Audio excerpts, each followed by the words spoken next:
Hi ನಮಸ್ತೆ, ಎಲ್ಲರೂ ಕೂಡ ಹೇಗಿದ್ದೀರಾ? ಎಲ್ಲರೂ ಕೂಡ ಚೆನ್ನಾಗಿದ್ದೀರಾ ಅಂತ ಭಾವಿಸ್ತಾ ಇವತ್ತಿನ ವಿಡಿಯೋವನ್ನ ಶುರು ಮಾಡುವ.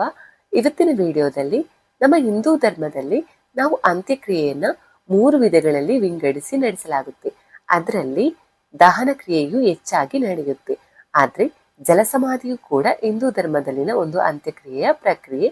ಆದ್ರೆ ಜಲಸಮಾಧಿಯನ್ನ ತೆಗೆದುಕೊಳ್ಳುವವರ ಸಂಖ್ಯೆ ತುಂಬಾನೇ ವಿರಳ ಅಂತ ಹೇಳ್ಬೋದು. ಇನ್ನು ಯಾರಿಗೆ ಜಲಸಮಾಧಿಯನ್ನು ನೀಡಲಾಗುತ್ತೆ ಮತ್ತು ಜಲಸಮಾಧಿಯನ್ನು ತೆಗೆದುಕೊಳ್ಳುವುದು ಹೇಗೆ, ಇನ್ನು ಜಲಸಮಾಧಿಯ ಮಹತ್ವ ಏನು ಅನ್ನುವುದನ್ನ ಇವತ್ತಿನ ವಿಡಿಯೋದ ಮುಖಾಂತರ ತಿಳಿಯೋಣ. ರಾಮಾಯಣವನ್ನ ಒಮ್ಮೆ ತಿರುಗಿ ನೋಡಿದಾಗ ನಮ್ಗೆ ರಾಮನು ಜಲಸಮಾಧಿಯನ್ನು ತೆಗೆದುಕೊಳ್ಳುವ ಮೂಲಕ ಮರಣ ಹೊಂದಿದನು ಅಂತ ತಿಳಿಯುತ್ತೆ. ಅದೇ ರೀತಿ ಕೆಲವು ದಿನಗಳ ಹಿಂದೆಯಷ್ಟೇ ರಾಮದೇವಾಲಯದ ಪ್ರಧಾನ ಅರ್ಚಕರಾದ ಆಚಾರ್ಯ ಸತ್ಯೇಂದ್ರ ದಾಸ್ ಅವರ ಮರಣದ ನಂತರ ಕೂಡ ಅವರಿಗೆ ಜಲಸಮಾಧಿಯನ್ನ ನೀಡಲಾಯಿತು. ಇನ್ನು ಜಲಸಮಾಧಿಯನ್ನು ಸಾಮಾನ್ಯವಾಗಿ ಸಂತರು, ಋಷಿಗಳು, ಮಹಾತ್ಮರು ತೆಗೆದುಕೊಳ್ಳುತ್ತಾರೆ. ಇನ್ನು ಹಿಂದೂ ಧರ್ಮದಲ್ಲಿನ ಅಂತ್ಯಕ್ರಿಯೆ ಪ್ರಕ್ರಿಯೆಯ ಪ್ರಕಾರ ಮರಣ ಹೊಂದಿದ ನಂತರ ವ್ಯಕ್ತಿಯ ದೇಹವನ್ನ ಅಗ್ನಿಸ್ಪರ್ಶದ ಮೂಲಕ ದಹನ ಮಾಡಲಾಗುತ್ತೆ. ಆದ್ರೆ ಹಿಂದೂಗಳು ಅವರ ಧರ್ಮದ ಅಂತ್ಯಕ್ರಿಯೆಯನ್ನ ಬಿಟ್ಟು ಈ ಜಲಸಮಾಧಿಯನ್ನ ಯಾಕೆ ತೆಗೆದುಕೊಳ್ಳುತ್ತಾರೆ ಎನ್ನುವುದನ್ನ ತಿಳಿಯೋಣ. ಮೊದಲನೇದಾಗಿ ಜಲಸಮಾಧಿಯ ಅರ್ಥ. ವ್ಯಕ್ತಿ ಮರಣ ಹೊಂದಿದ ನಂತರ ಆತನ ದೇಹವನ್ನ ಅಂತ್ಯಕ್ರಿಯೆ ಮಾಡುವ ಕಾರ್ಯದಲ್ಲಿ 3 ವಿಧಗಳಿವೆ. ಈ 3 ವಿಧಿಗಳಲ್ಲಿ ಮೊದಲನೆಯದ್ದು ದಹನ, ಎರಡನೆಯದ್ದು ಜಲಸಮಾಧಿ ಹಾಗೂ ಮೂರನೆಯದ್ದು ಮಣ್ಣಿನ ಸಮಾಧಿ. ಹಿಂದೂ ಧರ್ಮದಲ್ಲಿ ಹೆಚ್ಚಾಗಿ ಮೊದಲನೇ ಅಂತ್ಯಕ್ರಿಯೆಯ ವಿಧವಾದ ದಹನವನ್ನ ಮಾಡಲಾಗುತ್ತೆ. ಇನ್ನು ದಹನವನ್ನ ಎಲ್ಲರಿಗೂ ಮಾಡಲಾಗುತ್ತದೆ. ಆದ್ರೆ ಜಲಸಮಾಧಿಯನ್ನ ಸಾಧು, ಸಂತರು ಮತ್ತು ಮಹಾತ್ಮರಿಗೆ ಮಾತ್ರ ಮಾಡಲಾಗುತ್ತೆ. ವ್ಯಕ್ತಿಗೆ ಜಲಸಮಾಧಿಯನ್ನ ಮಾಡುವ ಸಮಯದಲ್ಲಿ ಮರಣ ಹೊಂದಿದ ವ್ಯಕ್ತಿಯ ದೇಹಕ್ಕೆ ಭಾರವಾದ ಕಲ್ಲುಗಳನ್ನ ಕಟ್ಟಿ ಯಾವುದಾದ್ರೂ ಸಂಗಮದಲ್ಲಿ ಪವಿತ್ರ ನದಿಗಳ ಆಳವಿರುವ ಸ್ಥಳಕ್ಕೆ ಹೋಗಿ ದೇಹವನ್ನ ಅಲ್ಲಿ ಮುಳುಗಿಸಲಾಗುತ್ತೆ. ಮೃತದೇಹಕ್ಕೆ ಕಲ್ಲುಗಳನ್ನ ಕಟ್ಟಿ ನೀರಿನಲ್ಲಿ ಹಾಕುವುದರಿಂದ ದೇಹವು ನೀರಿನ ಮೇಲೆ ತೇಲುವುದಿಲ್ಲ, ಬದಲಾಗಿ ಅದು ನೀರಿನ ಆಳದಲ್ಲಿ ಇರುತ್ತೆ. ಇನ್ನು ಎರಡನೆಯದಾಗಿ ಋಷಿಗಳು ಮತ್ತು ಸಂತರಿಗೆ ಮಾತ್ರ ಯಾಕೆ ಜಲಸಮಾಧಿಯನ್ನು ನೀಡಲಾಗುತ್ತೆ? ಇದಕ್ಕೆ ಉತ್ತರ ಇಲ್ಲಿದೆ.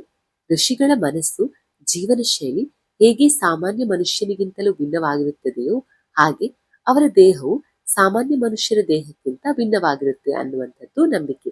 ಯಾಕಂದ್ರೆ ಋಷಿಮುನಿಗಳು ಮತ್ತು ಸಂತರ ದೇಹವು ತಪಸ್ಸು, ಧ್ಯಾನ ಮತ್ತು ದೈವಿಕ ಶಕ್ತಿಯಿಂದ ತುಂಬಿರುತ್ತದೆ.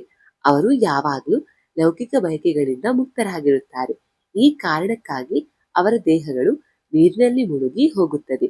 ಇದರಿಂದಾಗಿ ಅವರ ದೇಹವು ಪ್ರಕೃತಿಯಲ್ಲಿ ವಿಲೀನಗೊಳ್ಳುತ್ತದೆ ಮತ್ತು ಅವರು ಬೇಗನೆ ಮೋಕ್ಷವನ್ನ ಪಡೆಯುತ್ತಾರೆ ಅನ್ನುವಂಥದ್ದು ನಂಬಿಕೆ.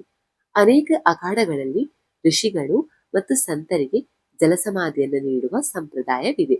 ಇದರಿಂದ ಪರಿಸರಕ್ಕೆ ಯಾವುದೇ ಹಾನಿ ಕೂಡ ಆಗುವುದಿಲ್ಲ. ಜಲಸಮಾಧಿಯನ್ನ ಪವಿತ್ರ ಪ್ರಕ್ರಿಯೆ ಅಂತ ಕೂಡ ಪರಿಗಣಿಸಲಾಗಿದೆ. ಮೂರನೆಯದಾಗಿ ಜಲಸಮಾಧಿಯನ್ನು ತೆಗೆದುಕೊಳ್ಳುವುದರ ಧಾರ್ಮಿಕ ಮಹತ್ವ ಹೀಗಿದೆ. ಹಿಂದೂ ಧರ್ಮದಲ್ಲಿ ನೀರನ್ನ ಅತ್ಯಂತ ಪವಿತ್ರವಾದುದು ಅಂತ ಪರಿಗಣಿಸಲಾಗುತ್ತೆ. ನೀರಿಲ್ಲದೆ ನಾವು ಯಾವುದೇ ಶುಭ ಕಾರ್ಯವನ್ನಾಗಲಿ ಪೂಜೆಯನ್ನಾಗಲಿ ಮಾಡಲು ಸಾಧ್ಯವಿಲ್ಲ. ವಿಷ್ಣುವಿನ ಅವತಾರವಾದ ವರುಣ ದೇವನನ್ನ ನೀರಿನ ದೇವರು ಎಂದು ಪರಿಗಣಿಸಲಾಗುತ್ತೆ. ಆದ್ದರಿಂದ ನೀರನ್ನ ಪ್ರತಿಯೊಂದು ರೂಪದಲ್ಲೂ ಪವಿತ್ರವೆಂದು ಪರಿಗಣಿಸಲಾಗಿದೆ. ಶಾಸ್ತ್ರಗಳಲ್ಲಿ ಹೇಳಿರುವ ಪ್ರಕಾರ ಸೃಷ್ಟಿಯ ಆರಂಭದಲ್ಲಿ ಕೇವಲ ನೀರು ಮಾತ್ರವಿತ್ತು, ಅಂತ್ಯದಲ್ಲೂ ಕೂಡ ನೀರು ಮಾತ್ರ ಇರುತ್ತದೆ ಎಂದು ಹೇಳಲಾಗಿದೆ. ನಮ್ಮ ಧಾರ್ಮಿಕ ಗ್ರಂಥಗಳಲ್ಲಿ ಮಾನವ ದೇಹವು ಪಂಚಭೂತಗಳಾದ ನೀರು, ಗಾಳಿ, ಬೆಂಕಿ, ಭೂಮಿ ಮತ್ತು ಆಕಾಶದಿಂದ ಸೃಷ್ಟಿಯಾಗಿದೆ. ಆದ್ದರಿಂದ ದೇಹವನ್ನ ನೀರಿನಲ್ಲಿ ಮುಳುಗಿಸುವುದರಿಂದ ಅದು ಪ್ರಕೃತಿಯಲ್ಲಿ ಬಹುಬೇಗನೆ ವಿಲೀನಗೊಳ್ಳುತ್ತೆ. ಹಿಂದೂ ಧರ್ಮದಲ್ಲಿ ಗಂಗಾ ಮತ್ತು ಯಮುನಾದಂತಹ ನದಿಗಳನ್ನ ಮೋಕ್ಷ ನೀಡುವ ನದಿಗಳೆಂದು ಪರಿಗಣಿಸಲಾಗುತ್ತೆ. ಬಹುಬೇಗನೆ ಮೋಕ್ಷವನ್ನ ಪಡೆದುಕೊಳ್ಳಲು ಬಯಸುವವರು ಜಲಸಮಾಧಿಯನ್ನ ತೆಗೆದುಕೊಳ್ಳುತ್ತಾರೆ.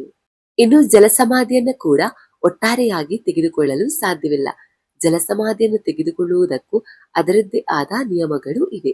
ಒಬ್ಬ ವ್ಯಕ್ತಿಯ ದೇಹಕ್ಕೆ ಜಲಸಮಾಧಿಯನ್ನು ನೀಡುವಾಗ ಅವರ ಆತ್ಮಕ್ಕೆ ಮೋಕ್ಷ ಸಿಗಲೆಂದು ಪ್ರಾರ್ಥಿಸಿ ನಂತರ ಜಲಸಮಾಧಿಯನ್ನು ನೀಡಲಾಗುತ್ತೆ. ಇದು ಇವತ್ತಿನ ಸ್ಟೋರಿ.